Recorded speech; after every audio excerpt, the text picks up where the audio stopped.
This is Nigeria Today. We have top stories making headlines across Nigeria. Let's begin in Abuja, where President Muhammadu Buhari is confident the world is in support of the country's fight against terrorism. He stated this when the United Nations Secretary General Antonio Guterres visited. President Buhari commended the United Nations solidarity despite global attention shifting to the crisis in Ukraine. The UN Secretary General announced an additional $351 million humanitarian response to support Nigeria. He assured that the UN will continue to support the country to put an end to the current challenges. Discuss the media interaction. The importance of this visit cannot be lost on anyone in this country, indeed on the entire African continent. Coming at a time when the entire global attention is focused on the unfortunate situation in Ukraine, we in this region are feeling already that the world is forgetting about us.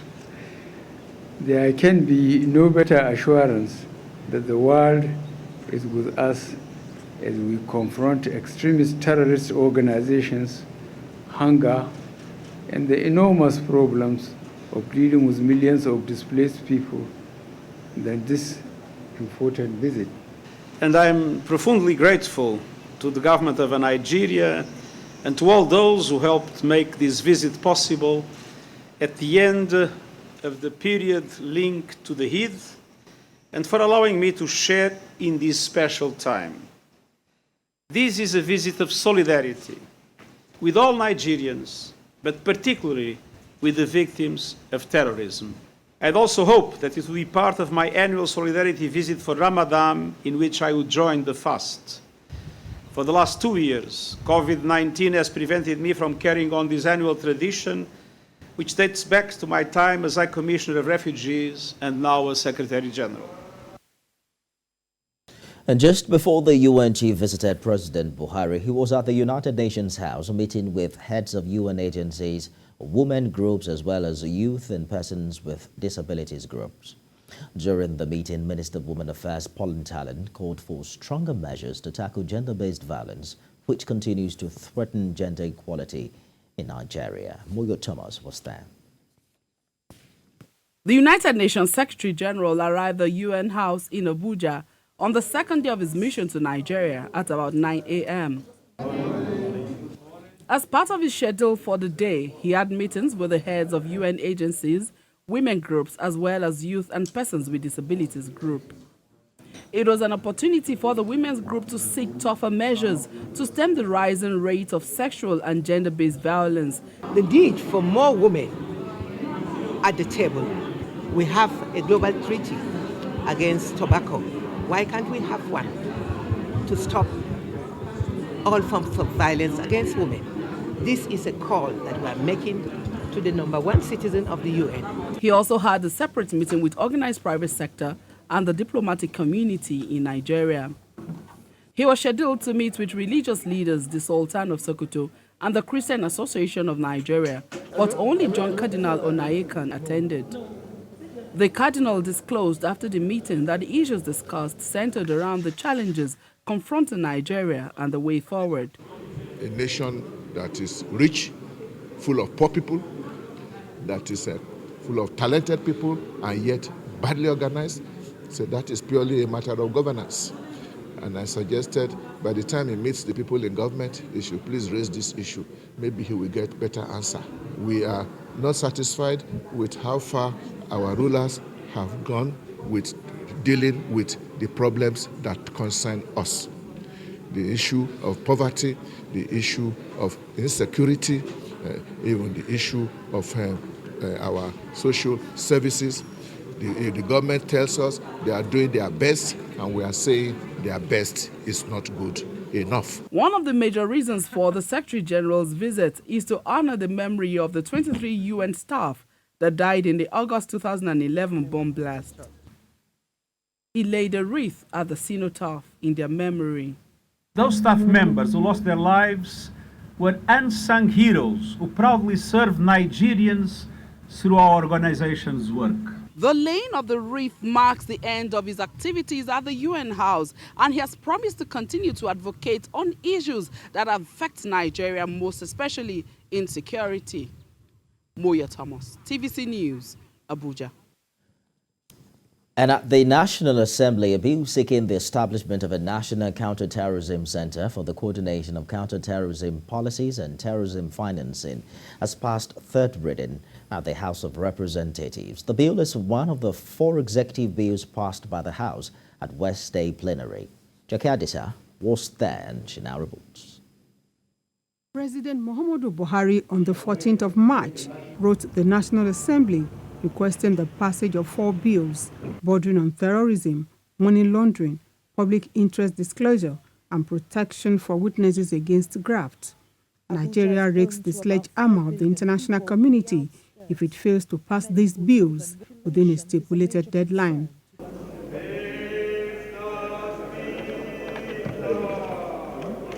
This is why the lawmakers convened this sitting. A short closed-door meeting ensued, after which they went into the day's business. In quick succession, the bills were taken through the first, second, and third readings. Terrorism financing, proliferation and financing of the proliferation of weapons of mass destruction in Nigeria, and for related matters, HB 1980 be read the second time. At the Committee of the Whole, all the bills are considered and passed. Seeks to achieve is to bring the anti-money laundering laws in Nigeria to be in tandem with international best practice. The bills are Terrorism Prohibition and Prevention Act, Repeal and Enactment Bill 2022, Money Laundering Prohibition Act, Repeal and Enactment Bill 2022, Witness Protection Management Bill 2022, and Public Interest and Disclosure and Protection Bill 2022. Outside the chambers, the spokesman of the House, Benjamin Kalu, sheds more light on the intent of the bills passed. To make sure that most nations, especially as a member of the Committee of Nations, that they are judged as favorably as those who are making efforts towards ending corruption. I'm sure this will increase the rating when it is of this country before the eyes of the Transparency International when we implement this instrument the way it ought to be. Ahead the primary elections of political parties, the House has now embarked on a 3-week break to resume on the 24th of May, 2022. Joke Adisa, TVC News, Abuja. After 30 days in captivity, at least 21 kidnapped victims of Angwa Bolos community in Chikun local government area of Kaduna State have regained their freedom. Village head of the community says the families of the kidnapped victims had to sell houses and other properties to meet the demand of the abductors. Recall that 3 teenagers who were among those abducted from this community were killed on the 20th of April by the terrorists. Lupe Assam has details. With tears in her eyes, this mother, who was abducted together with 4 of her children, took time to compose herself before narrating her harrowing ordeal in the hands of her abductors, who killed her son together with 5 other victims. My children were 4, but they killed 1. I came back with 3. They took these boys. The other boy there is 19 years, my own is 17. The story is not different for this man who was also among 26 persons kidnapped in Angwambulu's community by terrorists 2 days after the train attack incident. They picked 3 Christians and 3 Muslims and go out of the camp, and we stayed there. He came back, he called me, I answered. I say, I hope your mind don't spoil. I say, okay, what can I go do? They say the situation was even worse for men, as their blindfolds were only untied in the night by the terrorists who did not want to be recognized. The village head confirmed to us that relatives of these victims had to sell their houses and most of their properties to raise money for ransom. What I know was that there's a family that paid 5 million and other 4 million, but all in all, what I know, it was almost that 20 million. We paid about almost 5 million. I did not have 1 naira. All those things is borrowing. This is coming few days after a move by federal lawmakers to criminalize the payment of ransom to terrorists. And this move by the lawmakers doesn't sit well with these people who still have their loved ones in bandits' custody. It is good to make that law, but they should go further by providing what is the option they are working on. That when somebody is kidnapped, what are they going to do to rescue the person? They're also saddened at the growing number of displaced communities. And shockingly, they revealed that a man who was about 102 years old was not spared by terrorists who attacked his village in Kauru local council. Pa Garba Aku in Kitakum, he was shot and he tried to run. The heartless herdsmen hacked him down with their machetes. The governor had on Saturday prayed for an end to the unprecedented wave of attack by terrorists in the state and across the country. He also intensified calls for the establishment of a military theater command in the state to beef up security. Lupe Ason, TVC News, Kaduna.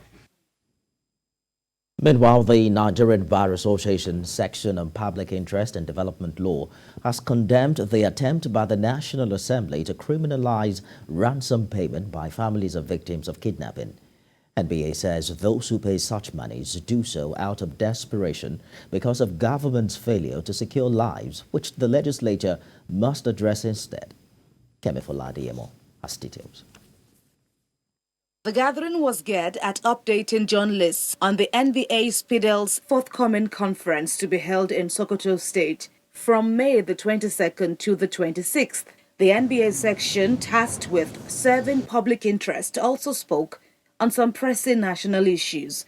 Recently, the Nigerian Senate passed a bill imposing a minimum of 15 years in jail for anyone who pays a ransom to free a kidnapped victim, as a way to discourage the rising spate of abductions in Nigeria. But the section calls the move a suicide mission. It is very appalling, therefore, that the same country that has failed to provide security to the people it governs is embarking on a suicide mission of criminalizing ransom payment by the very victims that are helpless and desperate to save the lives of their loved ones. This piece of legislation under contemplation lacks logic and wisdom, and the House of Representatives is hereby advised to jettison the bill without any further consideration. It does not make any sense at all. Instead, the legislature is strongly advised to focus our laws that will strengthen national security and protection of lives and properties. The group also urges Nigerians to be responsible on their choice of the next president so as to avoid what it calls the grave errors of the past. We refuse to believe that Nigeria is under a curse. If there is any curse whatsoever, let us consciously as a nation and vigorously break the yoke of that curse collectively and choose a destiny of progress and growth. Let Nigerians arise from slumber and insist on leadership with antecedents, a leadership that can take us to our desired destination. It is possible if we collectively push for it. The state of the rule of law and preparations for the 2023 general election in Nigeria are among the issues to be addressed at the conference. Several eminent speakers, including the Chief Justice of Nigeria, Ibrahim Mohammed, and the NBA President Olumide Akpata, are billed to attend. Kemi Foladiemo, TVC News, Lagos. To some politics now. With less than 10 weeks to the Osun State Governorship election, members of the All Progressives Congress have continued to mobilize support for the re-election bid of Governor Adegboyega Oyetola. And this is just as federal lawmakers in the state organized inter-religious prayers in Elisha and Iwo for peaceful conduct of the July 16 governorship election. TVC News correspondent Rafiu Hamid reports. The All Progressives Congress lost at the North and South local governments to the People's Democratic Party in the 2018 governorship election. Another governorship election is around the corner and the party is leaving no stone unturned ahead of the polls in July.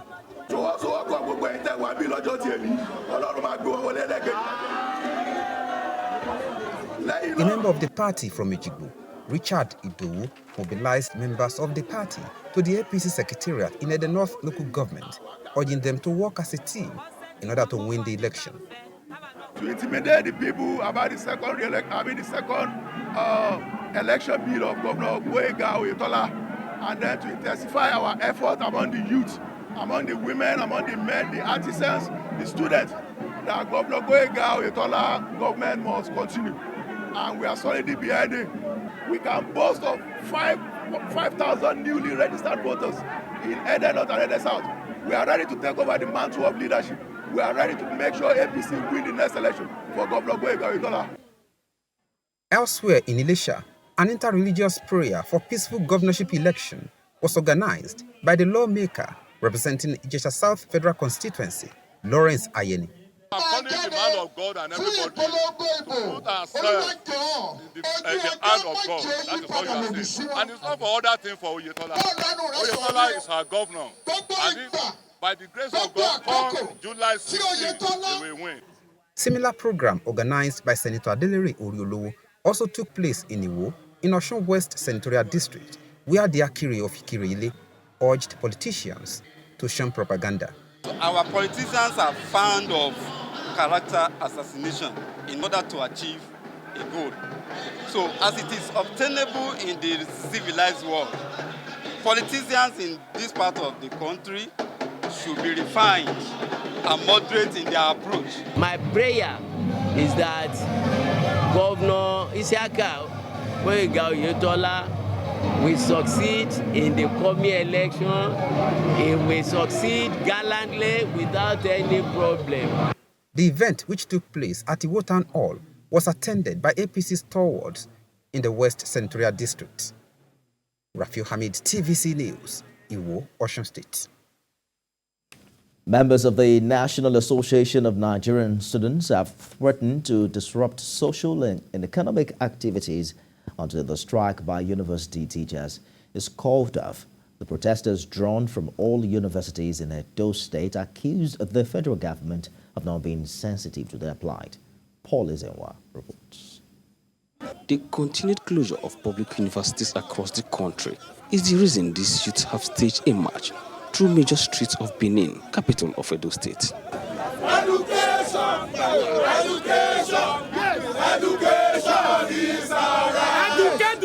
The students who defy the money downpour want the federal government to end the strike immediately by resolving all issues with academic staffing of universities. The federal government has chosen not to listen to us. We can't stay at home for this long, and the federal government is not even attending to us. No, in fact, the way they are behaving is not like they are going to attend to us. I can't be doing a 4-year course for 5 years plus now. I'm still in school. Unfair. Like, I don't even imagine myself still being in school. Like, I'm not going to get all in school. If a 4-year course is a 4-year course, let the student there graduate 4 years. We cannot be studying 4-year course for 7 years. We cannot be studying 4-year course for 9 years because of ASU strike. Coronavirus came, we stayed at home. ASU strike came, we stayed at home. Just January here, we resumed. February 14th, they went on strike again. My ID card have expired. My ID card have graduated before me. I'm still a student. They threaten to continue to occupy the streets until the strike is called off to enable them return to school. The ASU strike has lingered for a very long time. We are not touts, we are not hoodlums. We are here to peacefully carry out a peaceful protest that will send signal to the government, federal government, and even the state government that we are not happy. You know, as it stands now, we have been stagnated in our academics. We have been at home for 71 days and nobody is saying anything about it. The government is going about their electoral processes while the even ASUs are going about their individual businesses, but forgetting that we are the young Nigerians. When you refuse to fund education, you should be ready to build more prisons and use most of your chunk of your budget for military defense. So where we are just saying that if they refuse to open school, they shouldn't talk about election.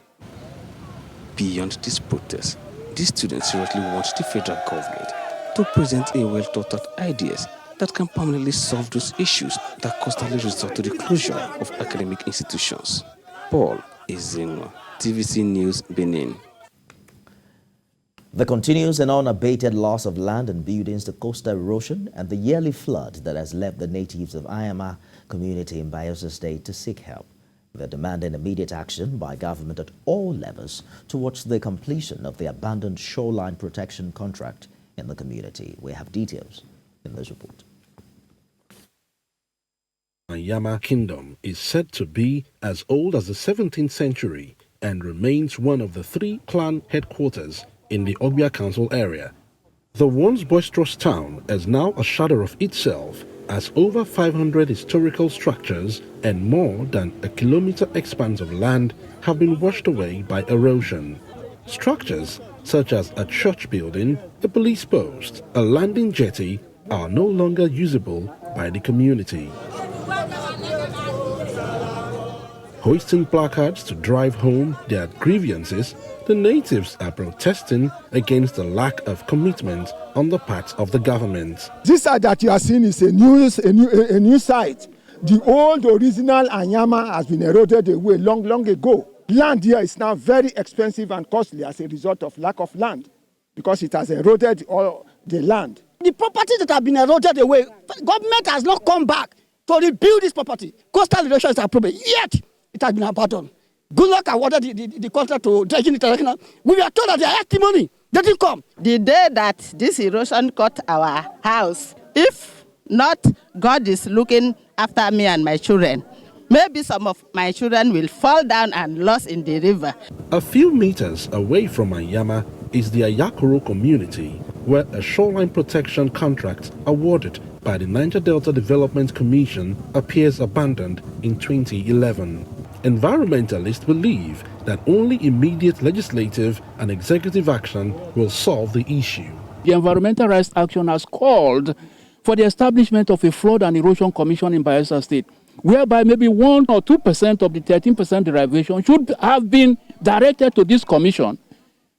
And the commission should have been empowered by law to collaborate with other federal interventionist agencies and international development partners to deal with such issues. We are so disappointed about the abandoned shore protection job by NDDC. This place was giving contract. You are not even seeing the pillars. In some community, you see the pillars. Here, nothing.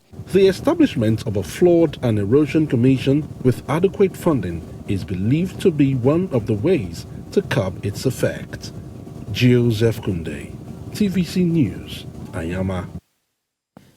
The Benue State government has commenced the construction of a 39-kilometer road in Sagev Council Ward, Guma local government area. Governor Osun, while flagging off the project, assures that the road would be completed and commissioned before the end of his tenure. Mayo Okwato reports. The state governor, Samuel Osun, is flagging off the construction of road which links Guma to Logo local government areas of the state in Tse Utam. The road, which covers 39 kilometers, has 5 major bridges, several box culverts, as well as rings and pipes culverts. Governor Osun assured that the road, together with that which had earlier been flagged off, covered 93 kilometers and would be completed and commissioned before the end of his tenure.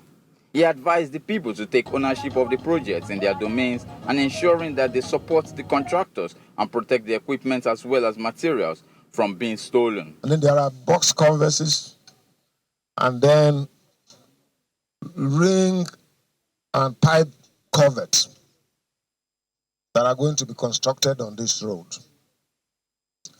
Despite paucity of funds, we have placed this road on our priority list.